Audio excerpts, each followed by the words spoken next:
Mesdames et messieurs, amis téléspectateurs, je suis très heureux de vous avoir nombreux chez vous et surtout dans ces beaux jardins où je vous amène à une petite promenade spirituelle. J'ai pris pour entrer en matière une phrase qui m'a interpellé personnellement. C'est la phrase de Jésus-Christ sur la croix. Jésus, alors qu'il est dans la souffrance, qu'il a été martyrisé, qu'il a été brisé, il est mis sur la croix. C'est une des morts les plus honteuses de l'époque antique. Le Christ, dans cette souffrance, a la force de faire une des prières les plus puissantes d'intercession. Jésus, s'adressant à son Père, il dit « Père, pardonne-leur, car ils ne savent ce qu'ils font. » Je suis resté souvent pensif par rapport à cette prière. Et pourtant, les hommes faisaient des choses ce jour-là. Ils sont allés, ils ont pris quelqu'un, ils l'ont amené devant le tribunal des hommes. On l'a jugé, on l'a trouvé coupable. On l'a amené devant le peuple. On a demandé au peuple si on pouvait les libérer. Le peuple a dit non, crucifiez-les. Donc les hommes faisaient des choses qu'ils savaient. Mais Jésus, lui, dit, ils ne savent pas ce qu'ils font. Ce qui entame une autre question. Donc nous pouvons être en train de faire des choses dont nous ne connaissons ni l'ampleur, ni la teneur.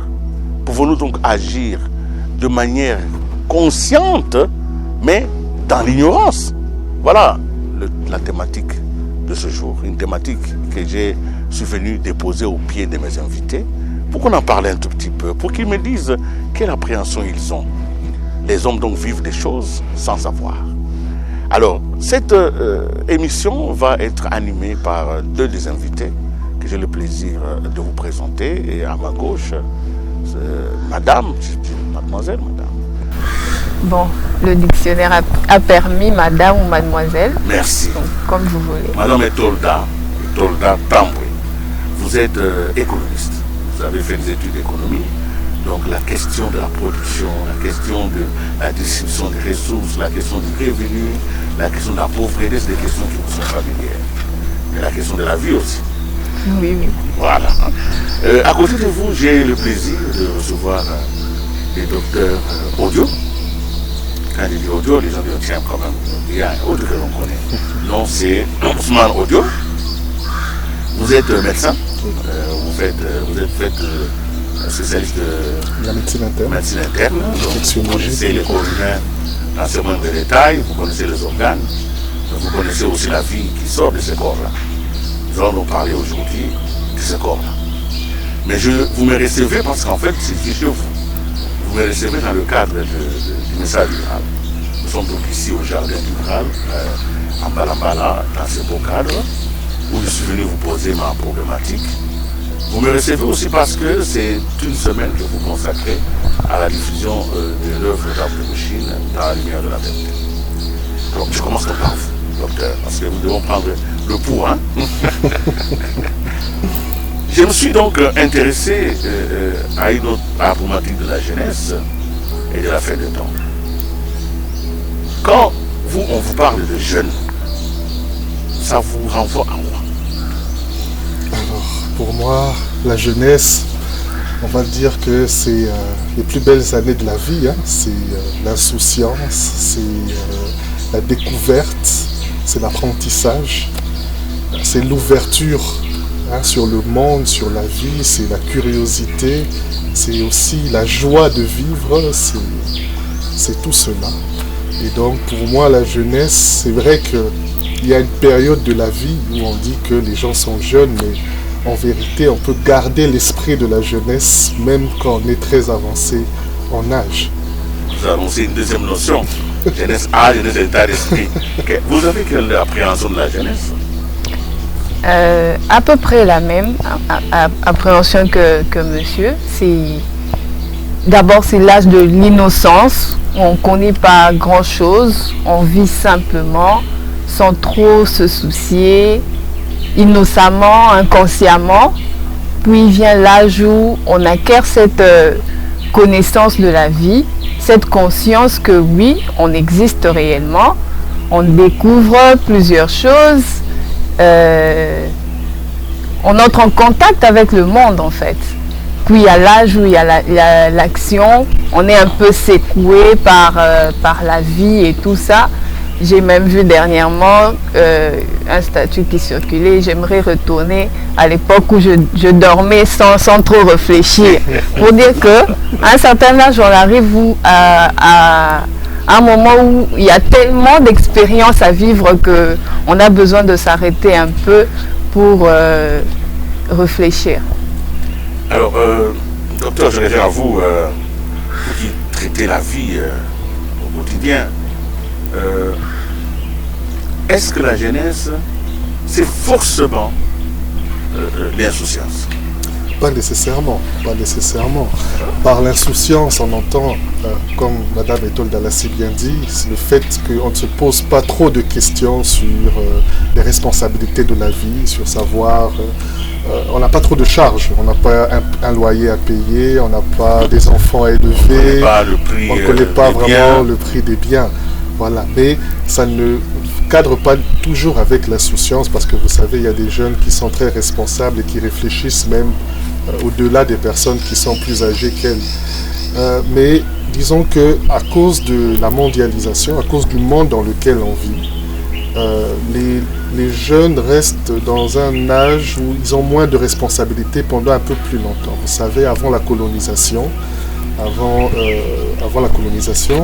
un jeune de 13 ans, 14 ans dans nos villages pouvait se marier, avoir des enfants et construire sa maison, avoir une existence autonome. Mais aujourd'hui, ce que nous remarquons, c'est que même au sortir de l'université à 25, 26 ans, voilà, donc les jeunes sont encore dépendants de leurs parents et dépendants des courants de pensée de la société, etc. Ce n'est qu'un peu plus tard qu'ils acquièrent une certaine autonomie sur le plan financier, mais aussi sur le plan mental, de pouvoir remettre en question certaines choses qui leur ont été dites depuis qu'ils étaient tout petits. Alors, sur le plan du tempérament, sur le plan, parce que en tant que médecin, vous savez que le sang coule dans nos veines, et que ce sang-là, d'ailleurs, dans les expressions populaires, les gens disent Nazana Makila Libata. Comme pour dire j'ai de la malchance. L'autre dit non, Yosa Makila Moto Moto. On a l'impression que le sang joue un rôle dans la manière dont les gens s'expriment en société. Alors, je sais que vous faites beaucoup de lectures, entre autres la lecture du Graal. Qu'est-ce que vous pouvez dire par rapport à ce tempérament qui vient du sang? Alors, dans le message du Graal, l'auteur a abondamment parlé des tempéraments. En fait, les tempéraments étaient des choses déjà connues depuis bien longtemps, mais il s'y mêlait beaucoup de confusion. Mais aujourd'hui, grâce au message du Graal, nous avons une compréhension encore un peu plus poussée de la force qu'il y a dans les tempéraments. Donc, lorsqu'on est encore un enfant, dans la petite enfance, le tempérament est sanguin. Le tempérament sanguin, c'est la vivacité, c'est la bougeotte, c'est l'insouciance, l'innocence, mais l'insouciance, vraiment la personne vit sans vraiment se soucier du lendemain, c'est la joie de vivre, c'est le fait de s'intéresser à tout et de découvrir un peu la nature. Et après la période de l'enfance vient la période de l'adolescence qui correspond plutôt au tempérament mélancolique. La mélancolie, c'est vraiment une poussée vers tout ce qui est idéal, vers tout ce qui est élevé, vers tout ce qui est noble. Et dans le message du Graal, on décrit comment le jeune homme ou la jeune fille mélancolique remarque autour d'elle toutes les choses qui ne vont pas, les critiques même, alors qu'un enfant avait toujours tendance à suivre ce qu'on lui imposait, mais c'est vraiment à l'adolescence qu'on se révolte un peu contre les choses qu'on ne comprend pas. Et dans le message, on parle de crise d'adolescence. Voilà, on parle de crise d'adolescence. Et dans le message, on dit que c'est l'une des périodes les plus importantes de la vie. Parce que l'âme se lie donc à la matière par une force qui est très importante, une force spirituelle, dont le nom, on pourra en parler plus tard.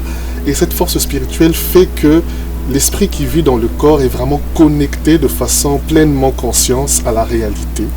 Et il y a aussi cet élan qui le pousse vers le beau, vers le haut, vers tout ce qui est spirituel. Et donc c'est une période très cruciale pour le développement d'un être humain. Malheureusement, dans notre monde actuel, c'est une période où l'être humain ou le jeune adolescent va se retrouver confronté à beaucoup d'expositions, à beaucoup de distractions qui vont faire qu'il va perdre cet élan vers le bien, qu'il va perdre cette poussée, cette force qui peut le mener très haut. Et donc cette connaissance, maintenant que nous l'avons aujourd'hui, elle est très importante pour les parents qui doivent bien canaliser l'éducation de leurs enfants, surtout à cette période-là, avant l'adolescence, mais aussi après. Et quelques temps après l'adolescence vient la période du tempérament colérique qui correspond à l'action, qui correspond au fait qu'on veut réaliser des choses, parce qu'on sent que la révolution, l'action pour l'action, etc. Et un peu plus tard vient le tempérament flegmatique qui correspond au tempérament de la personne âgée, c'est-à-dire après avoir fait beaucoup d'expériences, on devient un peu plus modéré, un peu plus mesuré, voilà, on ne se précipite plus, on est vraiment calme, posé et voilà, on a beaucoup plus de réflexion que... Merci pour cette connaissance et c'est très très important. Je reviens à vous madame, je reprends la partie de l'adolescence. Regardez autour de vous. Aujourd'hui, avec les nouveaux médias, les nouvelles technologies, avec les réseaux sociaux, les jeunes filles de 13-14 ans sont exposées chacune à un téléphone. Peut-on, dans ce monde tel que vous le voyez aujourd'hui, préserver la jeunesse dans cette période mélancolique où, je vais vous entendre, l'esprit entre en contact avec la matière. Quand vous regardez les jeunes filles surtout, cette période-là peut-elle être préservée ou est-elle déjà aujourd'hui compromise?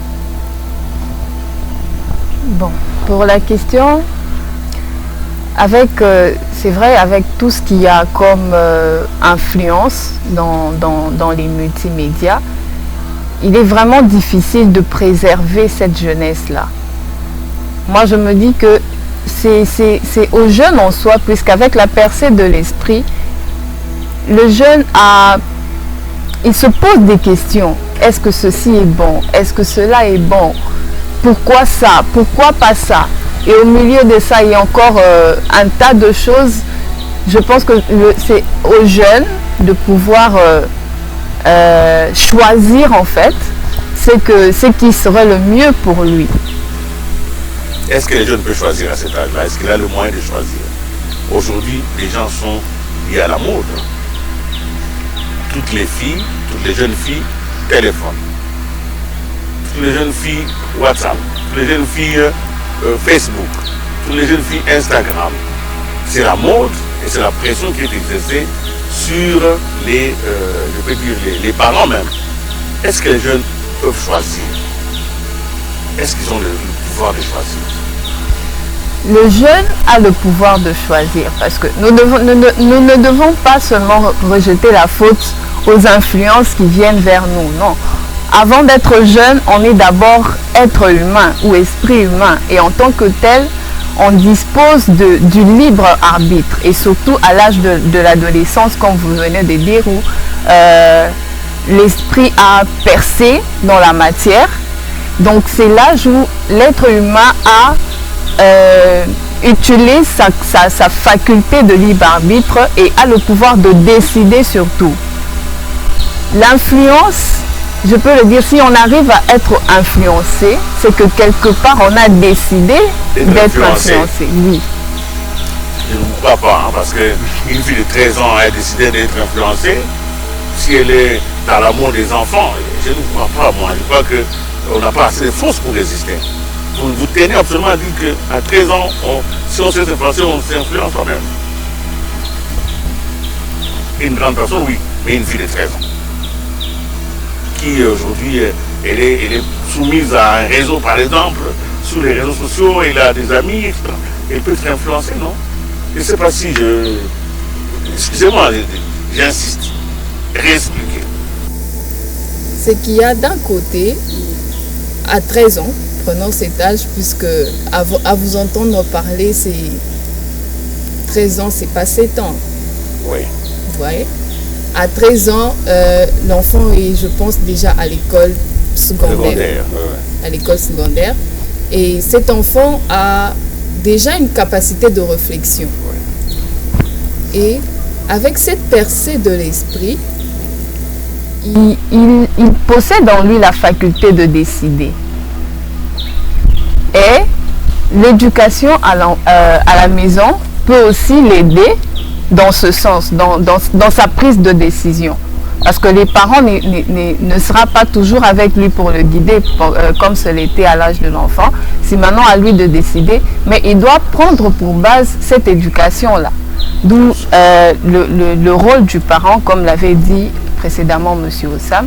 Mais je sens qu'il y a toujours cette décision-là, malgré l'influence. Bien sûr, je vous charriais pourquoi. Je voulais que vous insistiez, mais j'avais déjà compris ce que vous vouliez dire, parce que tout à l'heure, il a dit qu'au village, à 13 ans, il y a même des mères, des femmes qui sont déjà chefs de famille, qui sont déjà mères au foyer.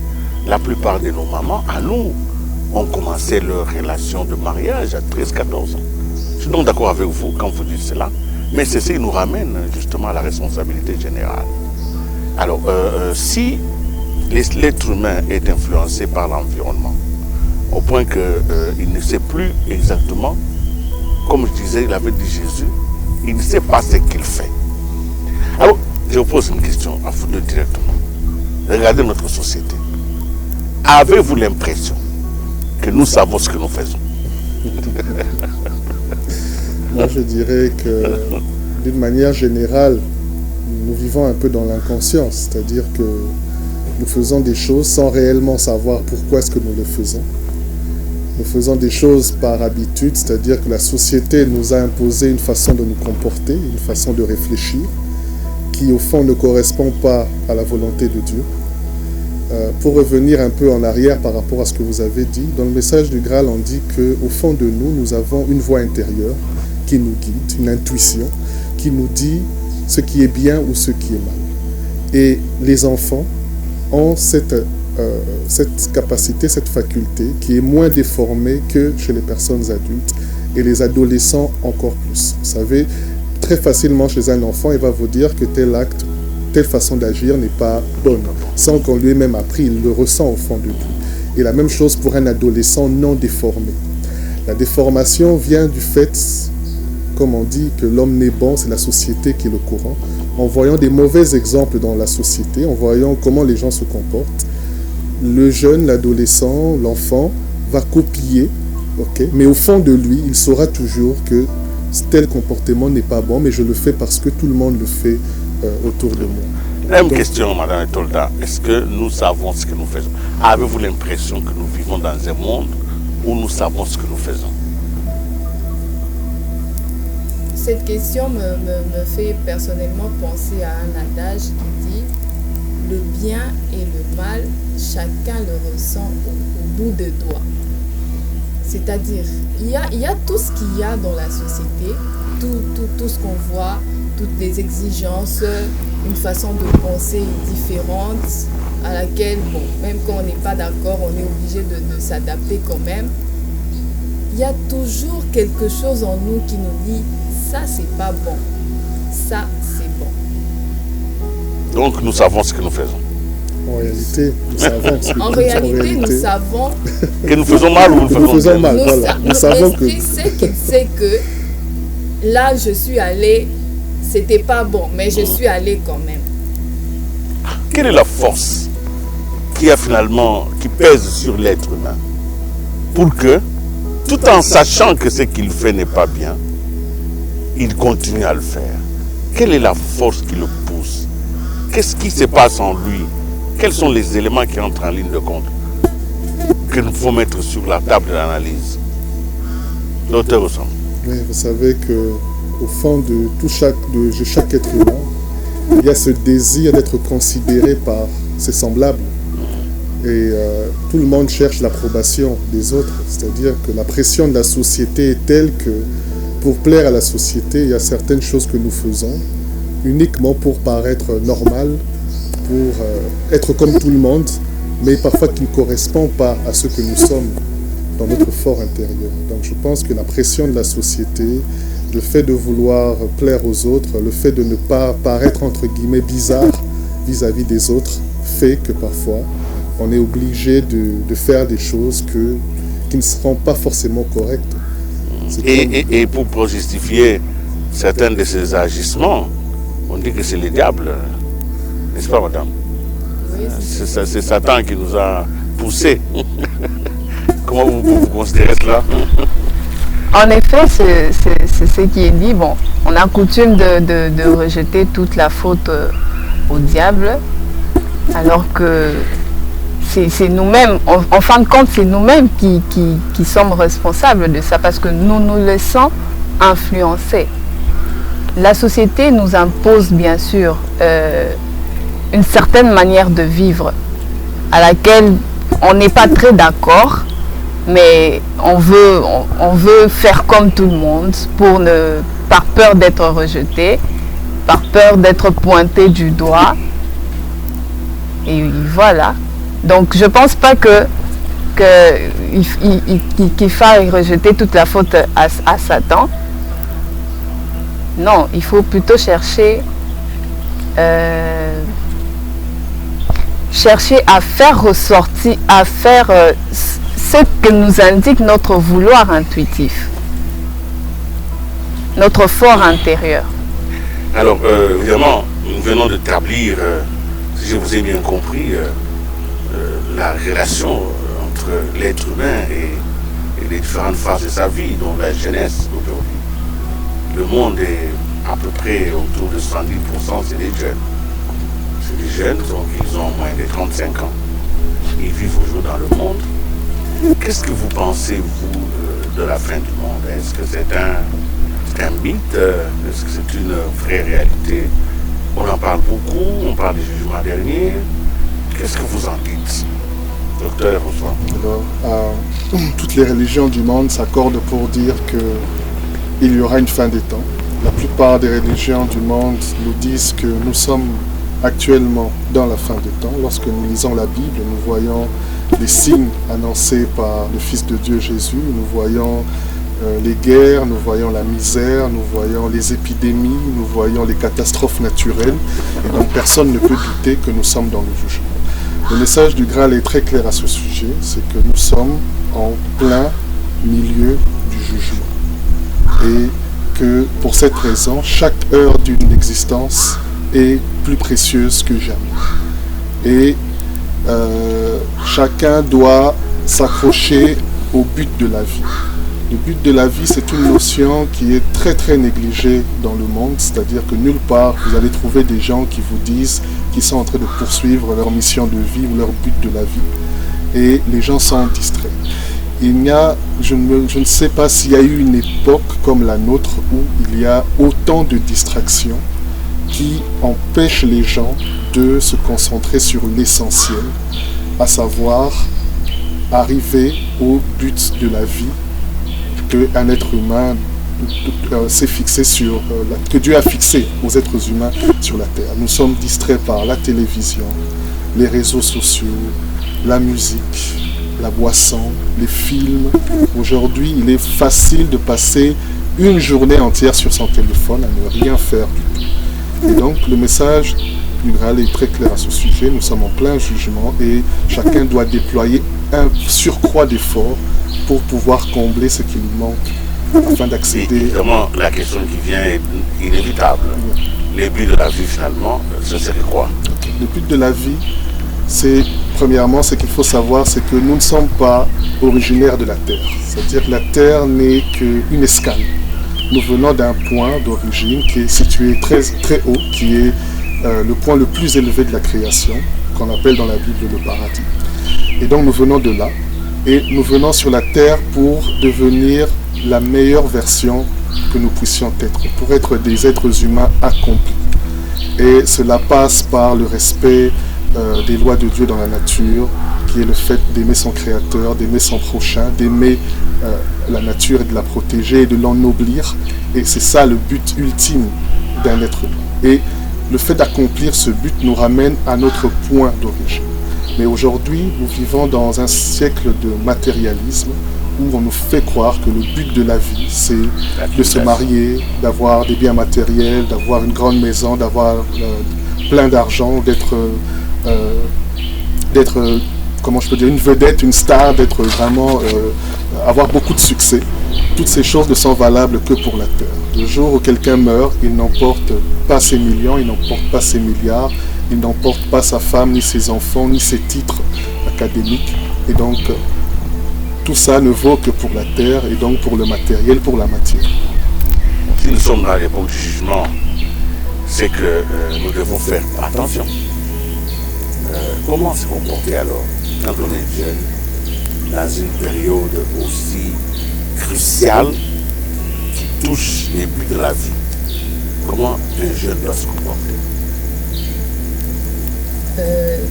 Je reviendrai un peu en arrière lorsque vous avez dit que le Fils de Dieu a promis, nous a parlé du jugement et annoncé catastrophes naturelles, épidémies. Quand vous verrez ça, oui, sachez que décadence des mœurs, c'est tout, et tout ce qu'on sait là dans l'ensemble.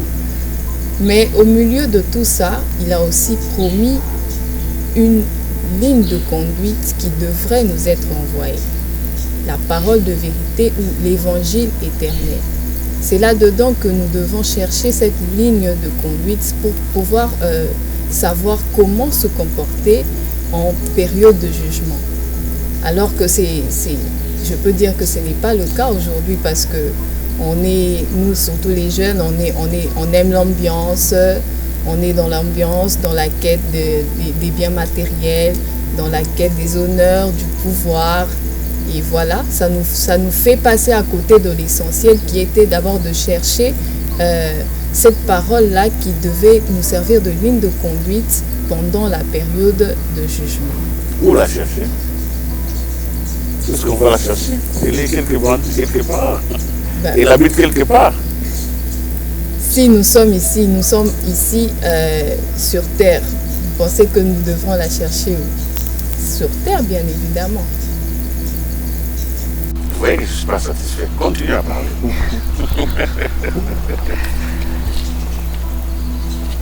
Elle est quoi? Vous avez dit que l'évangile éternel. Nous avons la Bible. Nous avons déjà des livres sacrés qui parlent de la volonté de Dieu. Faut-il chercher autre chose? Oui, il faut chercher autre chose parce que ce que le Christ a promis, je pense pour ma part que ce n'est pas la Bible. Excusez. Parce que dans la promesse de Jésus se trouve déjà dans la Bible alors que Jésus lui-même n'a pas écrit. Vous voyez? À moins que si c'était lui qui avait écrit, il faudrait chercher cet évangile ailleurs.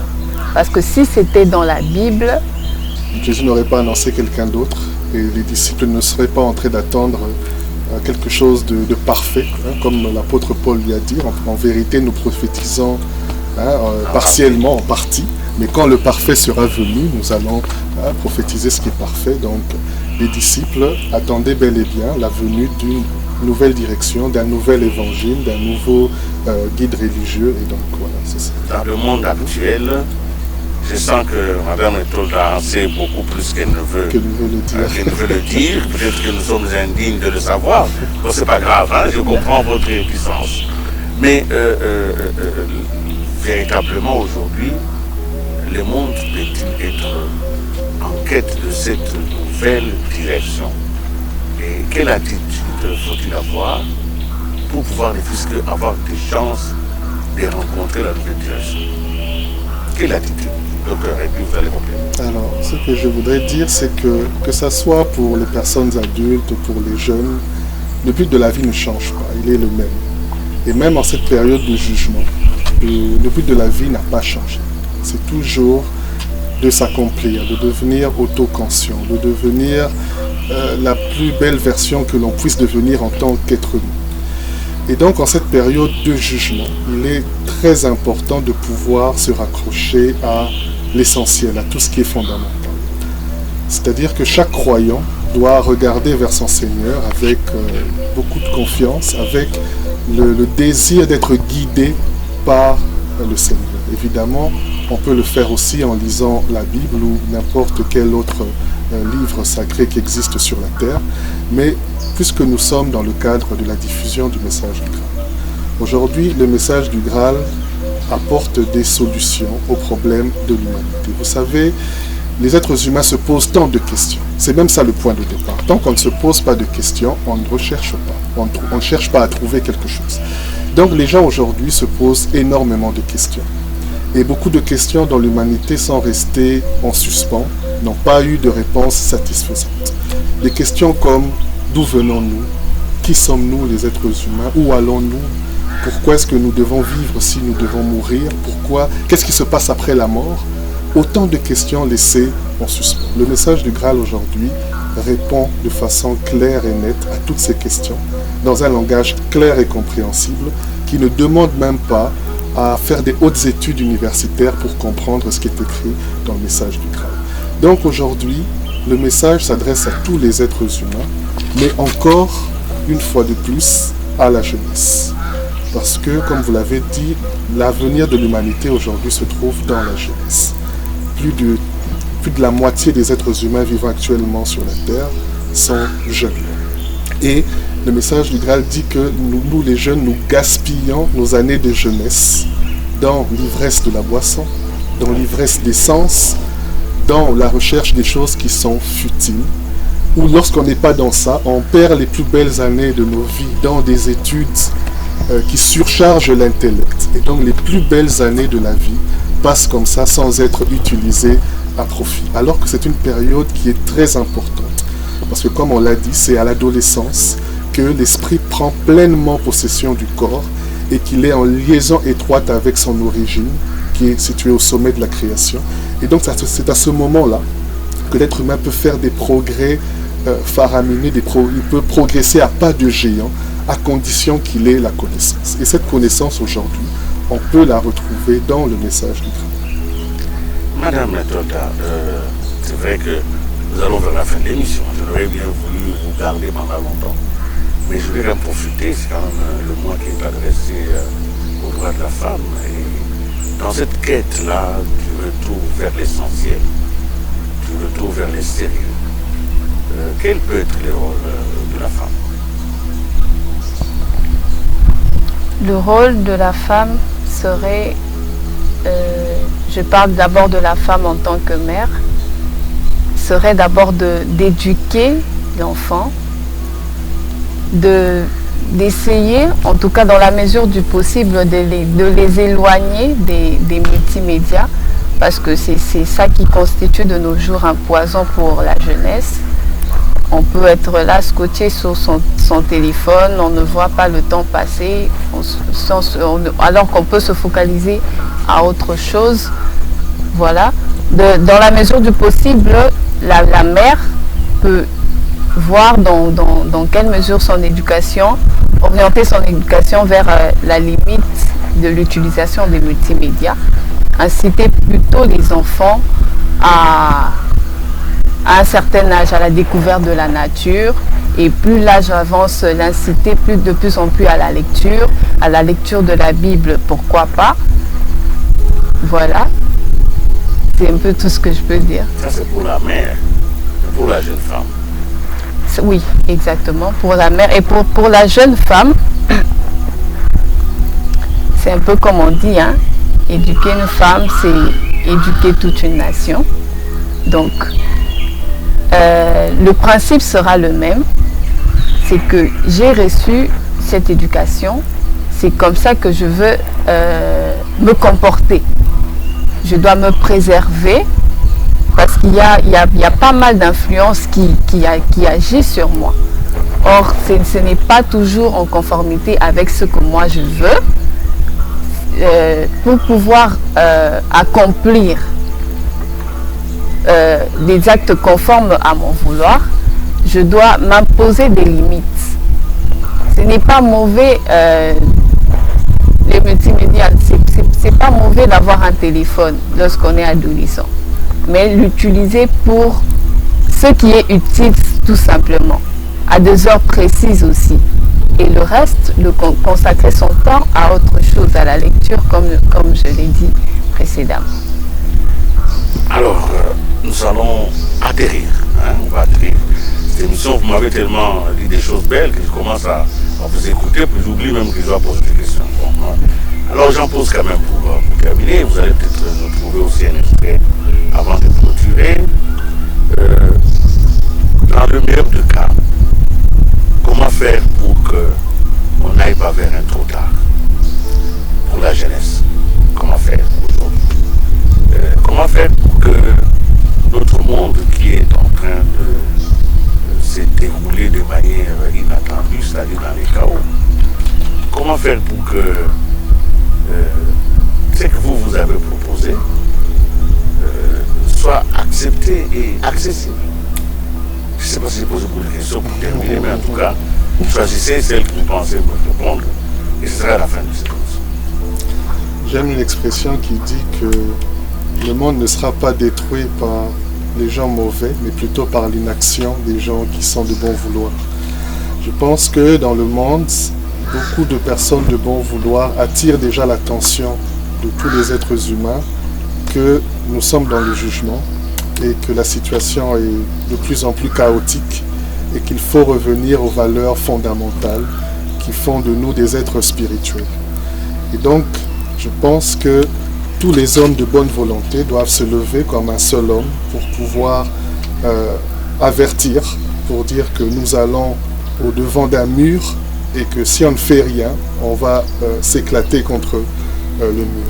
Donc je pense que des émissions comme celle-ci sont un puissant rappel pour montrer aux gens qu'est-ce que nous devons faire, comment nous devons nous comporter dans cette période. Pour revenir un peu en arrière, je dirais que dans le message du Graal, on parle abondamment du rôle de la femme.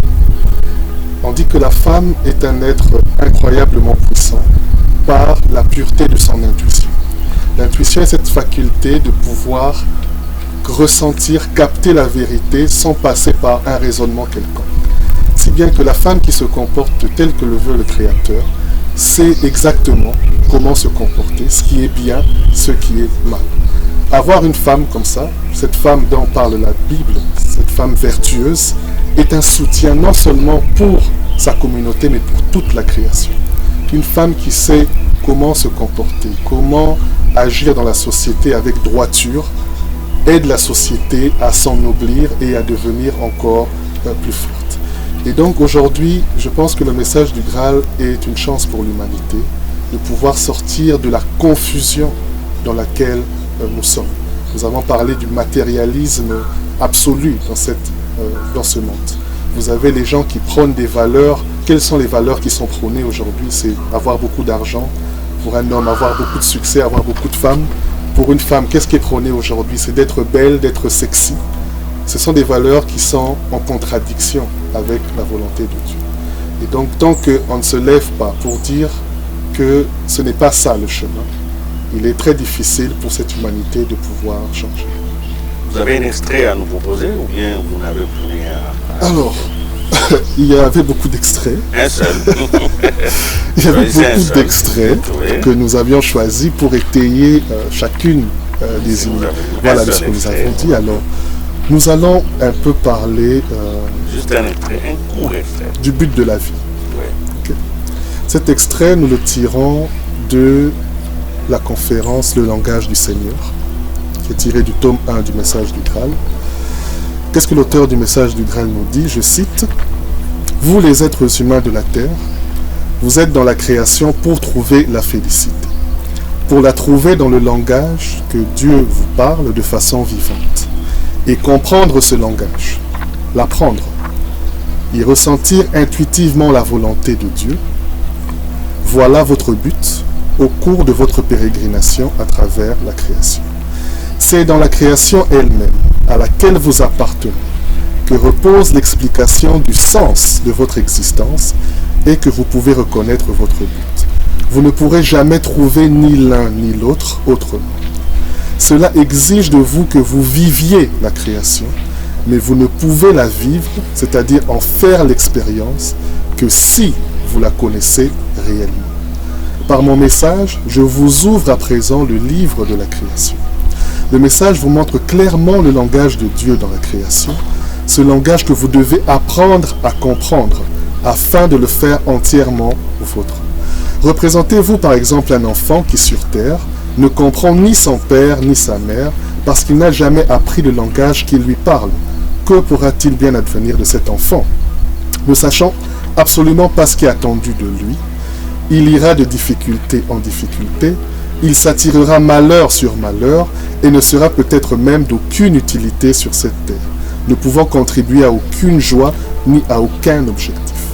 Chaque enfant ne doit-il pas apprendre seul et par lui-même le langage de ses parents s'il veut arriver à quelque chose? Personne ne peut lui éviter cette peine. Faute d'apprendre ce langage, il n'y s'y retrouverait jamais, il ne pourrait jamais mûrir et œuvrer sur la terre, il resterait au contraire une entrave, un fardeau pour les autres et devrait finalement être mis à l'écart afin de ne pas causer de préjudice. Fin de citation. Merci beaucoup, docteur Odieu Ousmane. Merci beaucoup, Claude Tamboué. Merci surtout de votre contribution à cette émission. Merci aussi à vous, amis téléspectateurs, vous nous avez suivis aujourd'hui. J'ai commencé cette émission en évoquant la parole de Jésus-Christ sur la croix. Laissez-moi évoquer une autre parole, mais elle n'est pas de Jésus-Christ. Cette parole vient le jour de sa naissance. Le jour où il est né, il y a eu, la Bible nous le dit, les anges aux cieux qui ont dit quelque chose, qui chantaient, qui disaient la naissance de Jésus, gloire à Dieu au plus haut des cieux, et paix sur la terre aux hommes de bonne volonté. Cette émission s'adresse aux hommes de bonne volonté, ceux qui savent que le monde va mal, qui ont la force et le courage de s'élever pour arrêter la catastrophe. Parce qu'en réalité, si nous ne faisons rien, eh bien, personne ne retournera à son origine. Mesdames et messieurs, c'est la fin de cette émission que j'ai eu le grand plaisir de présenter ici au jardin du Graal en Balambala avec deux invités. Très bien, je pense que je vais le retrouver avec joie pour une autre occasion. Mais d'ici là, portez-vous bien et dans le cadre de cette festivité, je vous souhaite déjà bonne fête de Pâques. Au revoir et à la prochaine.